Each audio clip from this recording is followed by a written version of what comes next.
ஒரு ஊரில் இணை பிரியாத இரண்டு நண்பர்கள் இருந்தாங்க. இவங்களுடைய நட்பு எப்பேற்பட்டதுன்னா, அந்த ஊரே இவங்கள பார்த்து மெய்சிலிர்க்க வைக்கிற அளவுக்கு நட்பு. நல்ல விஷயமாகட்டும், கெட்ட விஷயமாகட்டும், எந்த ஒரு காரியம் பண்ணினாலும் இவங்க எப்பொழுதுமே இணையே பிரிய மாட்டாங்க. அந்த அளவுக்கு ஒரு நட்பு. இவங்களுடைய நட்பு சிறு வயதிலிருந்தே இவங்களுடைய இளமை பருவம் வரையில் தொடர்ந்து வந்துக்கிட்டே இருக்குது. இதை பார்த்து இவங்களை எப்படியோ ஒன்று பிரித்து பார்த்தரலாம் அப்படின்னு யார் யாரோ என்னென்னமோ திட்டம் போட்டாங்க. எதுவுமே பலிக்கலை. ஒரு நாள் இவங்களை கவனிச்சிட்டு இருந்த கடவுள் பார்த்திங்கன்னா நேரில் தோற்றம் அளிக்கிறாரு.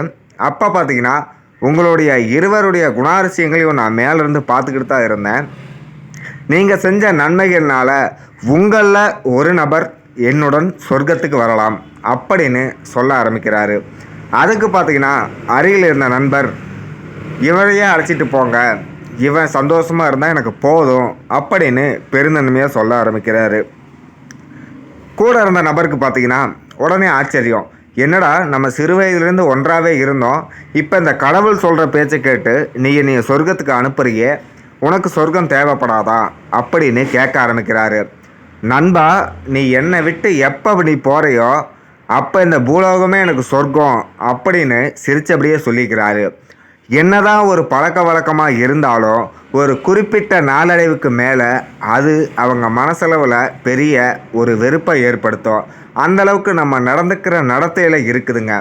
இந்த கதையின் மூலமாக நம்ம அதீத அன்பு யார் மேலே வைக்கிறோமோ அது குறிப்பிட்ட இடத்துல தான் காட்டணும். எல்லா இடத்துலையும் நம்மளே முன்னுரிமை எடுத்துக்கிட்டால் நம்மளுக்கு பிடித்த போனவர்களுக்கே நம்மளை பிடிக்காமல் போய்விடும். அதாவது, அதிக புத்திசாலியை எப்படி கண்டுபிடிக்கிறது, அதிக முட்டாளை எப்படி கண்டுபிடிக்கிறது. அதாவது, எவன் ஒருத்தன் மௌனமாக ஒன்றும் தெரியாமல் இருக்கிறானோ அவங்கிட்ட தான் நீங்கள் ரொம்ப ரொம்ப கவனமாக இருக்கணும். ஏன்னா அந்த மாதிரி மௌனமாக இருக்கிறவன், ஒன்றும் தெரியாமல் இருக்கிறவன் பார்த்திங்கன்னா ரொம்பவும் ஆபத்தானவன். எல்லா விஷயங்களும் அவன் அனுபவப்பட்டு தெரிஞ்சு வச்சிருப்பான். ஆனால் யார்கிட்டவும் எதுவுமே காட்டிக்க மாட்டான். ஆனால் முட்டாள்கள் பார்த்திங்கன்னா ஒரு விஷயமும் தெரியாமல் எல்லாமே எனக்கு தெரியும் அப்படின்னு எவன் அவன் வாயால் சொல்கிறானோ அவன்தான் இந்த உலகத்திலேயே மிகப்பெரிய முட்டாள்னு தெரிஞ்சுக்கலாம்.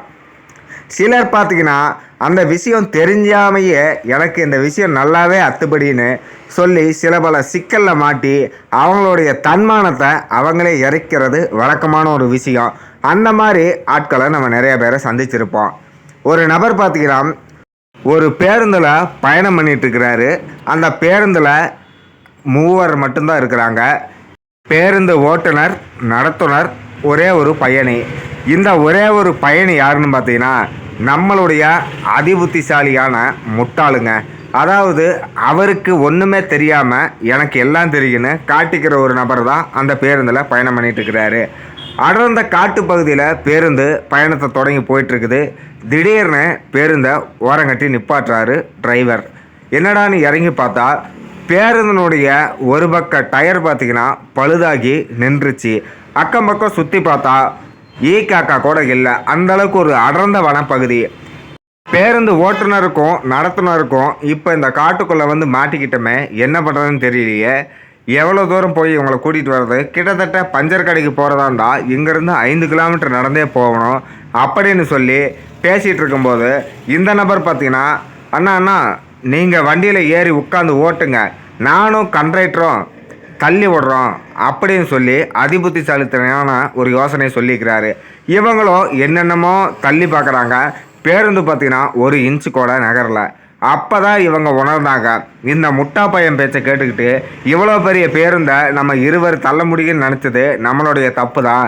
இவன்ட்ட இதை சொல்லி புரிய வைக்க வேண்டாம், அவன் மனசு கஷ்டப்படும் அப்படின்னு சொல்லி அந்த இடத்துல கூட அவனை கேவலம் பண்ணாமல் கேலி பேசாமல் மௌனமாக, தம்பி விடுப்பா, நம்ம முயற்சி செஞ்சு பார்த்தோம், இது ஒத்து வராது, நான் போய் பஞ்சர் கடைக்காரரை கூட்டிகிட்டு வந்துடுறேன் அப்படின்னு சொல்லி நடத்துனர் கிளம்பி போய் பஞ்சர் கடைக்காரரை கூட்டிகிட்டு வந்து அதுக்கப்புறம் அந்த பேருந்தை சரி செஞ்சுக்கிட்டு அவங்களோட பயணத்தை தொடர்ந்து இருப்பிடத்துக்கு வந்து சேர்ந்தாங்க. அதாவது, சில பல யோசனை சொல்லுவாங்க, ஆனால் அவங்களுக்கு தெரிஞ்சு சொல்கிறாங்களோ தெரியாமல் சொல்கிறாங்களோன்னு தெரியாது.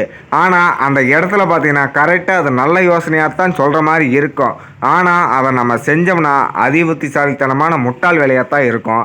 சிலர் யார் நம்மளுக்கு எல்லாமே தெரியும்னு சொல்கிறாங்களோ அவங்க பேச்சை என்றைக்குமே நீங்கள் கேட்கவே வேண்டாம்.